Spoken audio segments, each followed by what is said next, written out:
All right, so let's dive right into this story that just sounds unbelievable. Mm. Think about this. We're going to talk about sensitive government information stuff that should be super secret, maybe even war plans. And instead of going through official channels, it's happening on what, a casual group chat On Signal. on Signal, Yeah. the messaging app that a lot of people use every day. I mean, that's nuts. Yeah, it is. I mean, it's just a huge contrast thinking about the app Yeah. Signal. I mean, how informal it is, and then the really serious topics that were apparently, discussed there. We're talking national security here. Like, this is really, really significant stuff, and it supposedly happened on a platform that is just not meant for that level of sensitivity. Yeah, and this whole thing comes from John Bolton, Hmm. the former national security advisor. He's on CNN recently, and somebody asked him about claims that Trump administration officials, like even Vice President Pence, were talking about war plans using Signal, like a Signal group chat. And honestly, his reaction was just pure shock. I mean, he was speechless, and that's saying something because he's not exactly known for holding back his opinions. And I think his reaction speaks volumes about how serious this is. It's not just some personal opinion.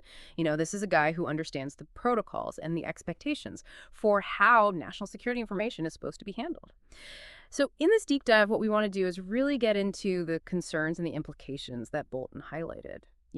What does this tell us about what was going on, and what should you, as someone who, follows this stuff, be thinking about? Okay, so let's start with Bolton's initial reaction, because that's really where this all begins. He said he was shocked and, like, literally without words when he heard about this.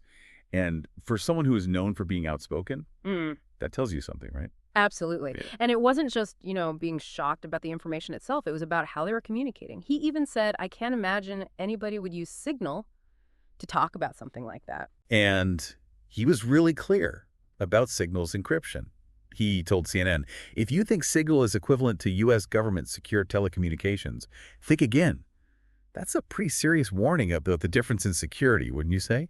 Absolutely. It's a really important point. While end-to-end encryption, which Signal does offer, protects messages from some random person intercepting them, government-level security is a whole other ballgame. You're talking about servers that are physically protected, super strict access controls, compartmentalizing information so only certain people can see it, and they keep really thorough audit logs. Signal as a commercial product, it's just not designed or certified for that level of security. What really struck me was that Bolton couldn't believe nobody in this group chat even questioned using Signal for these conversations. Yeah. Like either they didn't understand security protocols at all, or they just didn't care, which is kind of scary. It really raises the question, what was the culture like in that administration? Were they just ignoring procedures, or did using insecure platforms like this just become normal for them when they should have been using official and highly protected channels? It's a pretty big concern. And that leads us to how this compares to what they should have been doing. Bolton specifically said that he never saw anything like this during Trump's first term when he was actually national security advisor. Right. So it seems like this maybe wasn't happening before, or at least not to the same extent.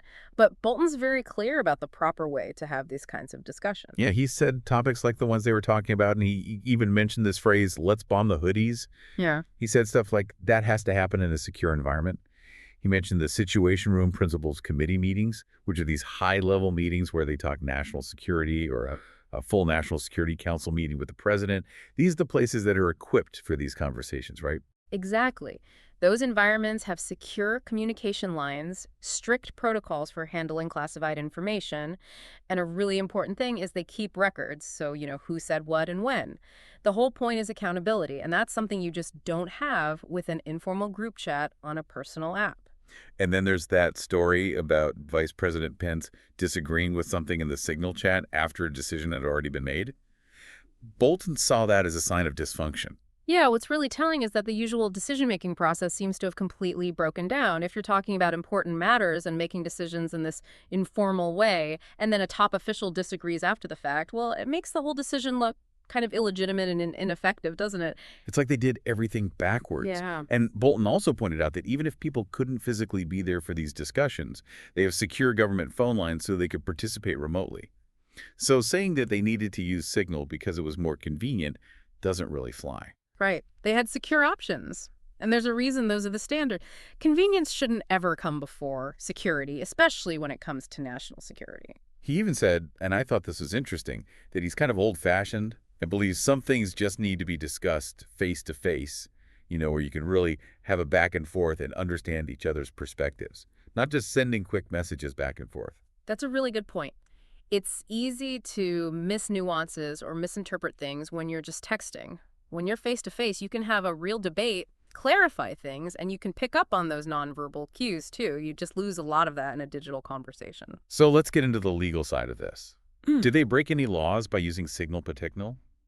Bolton was asked directly about that. And his answer was pretty careful. He said he's not a lawyer, but he was really critical of using non-official channels for government business. That's just not how it's supposed to work. He did say there might be some rare exceptions, like if you're in the middle of nowhere and can't access secure channels. But he said that probably wasn't the case here because these officials were likely in Washington. Right. So while there might be some extreme situations where it's okay to use something other than the official channels, the general rule is you stick to the official and secure ways of communicating, especially when you're dealing with sensitive information. And when it came to who's going to be held accountable for this, Bolton didn't hold back. He said he doesn't think President Trump would punish anyone unless it directly hurt him personally. Which doesn't exactly make you feel confident that security protocols were being enforced. No, it doesn't. It makes you wonder if politics were more important than following the rules, especially when it came to high-ranking officials. And this was even more concerning. He said he has zero faith that the Justice Department would go after anyone involved. That's pretty damning, isn't it? It suggests he doesn't believe the system would actually hold people accountable for mishandling sensitive information, especially if those people went on the same side politically as the administration. That's a pretty serious problem. All right, so what about President Trump's reaction? Well, when reporters asked him about it, he claimed he had no idea, saying, "Yet you're telling me about it for the first time." And Bolton, he didn't buy that at all. Well, knowing President Trump's media habits, Bolton said he probably saw reports about it, or someone like Dan Scavino probably told him about it. He was a big Fox News waffer, so it's hard to believe he would have missed this entirely. Right. Bolton just didn't believe that this news would be out there and President Trump would be completely in the dark, especially knowing how information spread in the White House. It raises questions about how involved the president actually was, Did he even know about these potential security breaches and how his administration was handling sensitive information? And Bolton said that because this wasn't really causing any problems for President Trump, personally, nobody would face consequences. That tells you a lot about how decisions were made in the Trump White House, doesn't it? It really does. It seems like political considerations and protecting the president were often more important than anything else. Okay, so let's talk about the big issue here, the security concerns. Bolton's very clear that it's incredibly risky to use non-official channels for sensitive or classified information. He didn't say for sure if countries like China or Russia actually got their hands on this specific information. And as a former national security advisor, he wouldn't necessarily know about that kind of intelligence. But he made it clear that government secure communication facilities exist for a reason. That says a lot about why you don't use other options. Yeah, he said, how clear can I be on that point? That's why you don't use non-official channels for official business, and especially not for business that's sensitive or classified. Yeah. You can't really be more straightforward than that. You really can't. It's obvious he's frustrated because this shouldn't even be up for debate. In the world of national security, everyone knows you have to use secure communication. It's a fundamental rule. And he brought up something else that's kind of worrisome. He said this might not be an isolated incident. It could be part of a wider pattern of behavior where people in the administration were using the wrong communication methods. That's a pretty big deal, isn't it? It is. If this wasn't just a one-time mistake, it suggests there might have been a systemic problem with security protocols. And that could have had huge consequences for national security way beyond this one situation.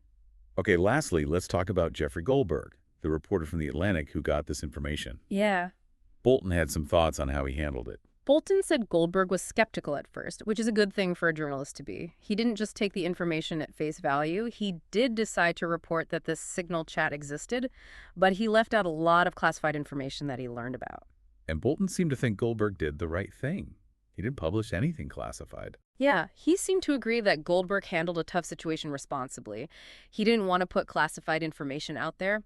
But Bolton was also frustrated that people were focused on the leak itself and not the fact that they used Signal in the first place. Yeah, he said, why are we primarily talking about this now? His point was that the real problem is that they talked about this sensitive information on an insecure platform, not how that information got out. Exactly. The core issue here is that sensitive information could have been compromised because they used the wrong channel.